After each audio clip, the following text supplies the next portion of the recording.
Turning now to D.C., Democrats are lashing out after President Biden sided with Republicans. You heard me right.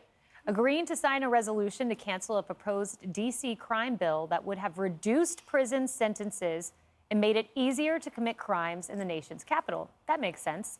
The president tweeted this: "I support D.C. statehood and home rule, but I don't support some of the changes D.C. Council put forward over the mayor's objections, such as lowering penalties for carjackings.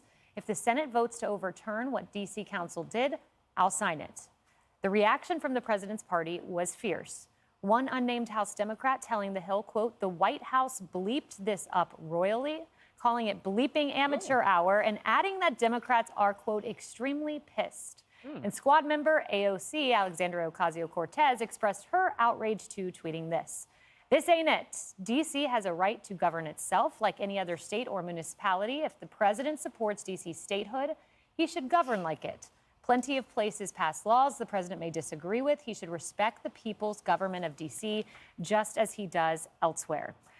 Tommy, first, what the D.C. Council did here, will pop up the motor vehicle theft. It went up 111% in D.C. Amazing. So what does the D.C. Council do? What do libs do? They say we are going to reduce maximum sentences, nearly every mandatory minimum sentence gone, and get this, lower the penalty for carjackings. Yeah, they redefine what lawlessness and thuggery is. That is their standard. But even the mayor came out and said, this is a bad idea. But for me, although I'm glad that President Biden is doing this, don't get me wrong, I absolutely am, it still rings a little disingenuous to me, because this president placates to certain groups. Either you're BLM to fund the police or you're law and order. There's not a lot of room in this country right now to be in between, because there's not much of a gray area when you look at our big liberal blue cities and their crime rates. But I will say this: the Democrats are going to have to reckon with the factions within their own party, because you heard from some of these other Democrats that are extremely pissed, as they said so eloquently, at what this president has done. So there is going to be a loud faction of this party that is the defund, the BLM movement. They're going to have to reckon with that. But the thing that the Democrats have that we sadly do not is that they will still fall in line, because they understand in 2024, Americans care about crime. So Biden is playing this very well. It still rings very disingenuous to me, but he is smart strategically,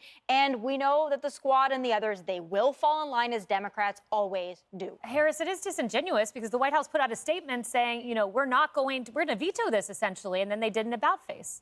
Well, that's not new. But I agree with you. I think that, you know, it's a great thing because we're soft on crime, can't happen, so on and so forth. The timing is interesting. So now we know he's running. Yeah. This was the big flag that says I'm running. But at the same time, you know, AOC, was that before or after she wrote the check for that dress that they're investigating with Tax the Rich that's now, well, how were the funds used to pay for things with her campaign? So she already reimbursed that. You know, you look at some of the left, and particularly on the far left, he's not going to flex to them because he needs independence and he knows it. No matter who he goes up against, whoever it turns out to be, he's going to need that. And we still haven't heard that resounding, well, let's see if he signs it. Yeah. He said, take it out.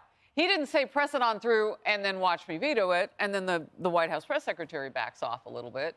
But yeah, would he really call their bluff? Yeah, you know who else is extremely pissed, Emily? Voters. And I believe Biden looked over at Chicago and he said, Mayor Lori Lightfoot fired. And he looked over at San Francisco, Chesa Boudin fired. New York, the House of Representatives fired because Republicans were empowered because of crime. Yeah, so here's the thing.